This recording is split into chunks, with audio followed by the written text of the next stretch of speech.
Bolehkah kita mendoakan pemimpin yang zalim supaya dilaknat Allah? Kalau memang terbukti kezaliman, ada hadis doa kepada pemimpin zalim. Di dalamnya yaitu supaya dilaknat Allah.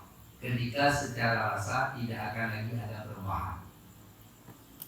Adakah orang yang memimpin dan jahat itu dikatakan munafik? Tak mesti dia. Kita yang salah tidak salat saja sudah jelas munafik. Contoh 142 An-Nisa, innal munafiqina yukhadi'una Allah. Orang munafik itu bohongi Allah. Wa idza qamu ila shalah qamu kusala. Mereka berdiri salat malas. Orang yang tidak salat sudah munafik. Jadi kalau kita klaim itu salah, sah.